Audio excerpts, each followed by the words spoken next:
Le champ pétrolifère est situé au Gabon, à Malongo, sur la côte ouest du continent africain, à l'opposé des champs pétrolifères situés sur la côte sud-est du continent américain. On peut analyser une certaine symétrie entre les deux champs. Cette disposition symétrique est directement en lien avec la tectonique des plaques et la dérive des continents. Il y a 120 millions d'années, l'Afrique et l'Amérique du Sud étaient collées entre l'équateur et le tropique du Capricorne. Dans les marges continentales, en bordure de continents, on constate la présence de grandes quantités de matière organique. La productivité primaire, à l'origine de la matière organique, est très présente sur la côte ouest africaine grâce aux zones d'upwelling, c'est-à-dire les remontées d'eau profonde bien oxygénées et riches en substances nutritives, et aussi l'apport des nutriments par les fleuves. La position paléontologique du Gabon au moment de la formation du gisement, il y a 100 millions d'années, coïncide avec les zones actuelles favorables à un dépôt important de sédiments riches en matière organique. Les conditions de préservation et transformation de la matière organique déposée sont les suivantes. 1. Préservation de la matière organique dans les sédiments privés en oxygène, en bordure des continents, au niveau des zones de pooling. 2. Accumulation conséquente de sédiments au niveau des marges passives. Les sédiments remplissent les creux des blocs basculés par des failles normales. 3. Les marges passives sont des zones subissant une importante subsidence.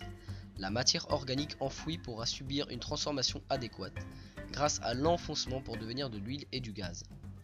Les conditions tectoniques favorables à la préservation des dépôts de matière organique se font au niveau des marges passives, en bordure des continents, ce qui est bien le cas avec cette zone pétrolifère.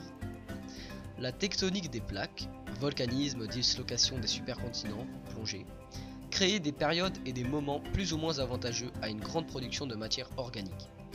On peut imaginer que vers 90 millions d'années, voire même à d'autres périodes plus ou moins proches, de telles conditions et périodes ont existé sur la côte ouest Afrique. Dans le gisement gabonais de Malongo, la roche réservoir est constituée par les grès du Cénomanien, situés sous 2500 mètres de roches sédimentaires. Ces grès sont âgés de 85 à 95 millions d'années et sont d'une grande porosité, 12 à 35%. La roche mère est constituée de marnes argileuses, juste en dessous de la roche réservoir, âgée de 90 à 100 millions d'années. Cénomanien turonien. Elle est très riche en matière organique.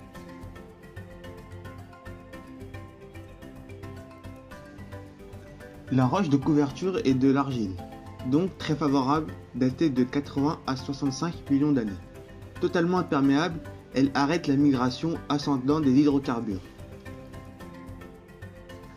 Dans la mise en place d'un système pétrolier, la roche-mère, roche réservoir et roche de couverture sont caractéristiques de tout gisement.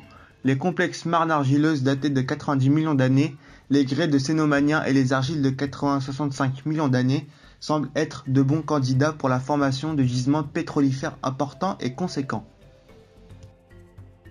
La tectonique en distension, l'accumulation et l'enfouissement des sédiments et de matières organiques dans les creux et roches sédimentaires, permettant la formation d'un piège à hydrocarbures, sont trois indices tectoniques et sédimentaires importants présents dans les champs pétrolifères. Pour conclure, à la fin de l'ère secondaire, la bordure gabonaise comme celle d'Amérique du Sud brésilienne était un lieu favorable à l'accumulation et au stockage d'une grande quantité de matière organique sédimentaire. La dérive des continents et l'apparition de l'océan Atlantique a permis un apport de sédiments océaniques très important, qui a permis un enfouissement de matière organique. L'augmentation des conditions de pression et de température liées à l'enfouissement dans le sol a permis la transformation progressive et lente de cette matière organique en hydrocarbures à l'origine du gisement de Malongo. Il serait donc très intéressant d'élargir le champ pétrolifère de Malongo pour pouvoir récupérer plus de pétrole et donc faire plus de bénéfices. Je pense que les installations seront remboursées sous peu pour pouvoir enfin commencer à faire des bénéfices.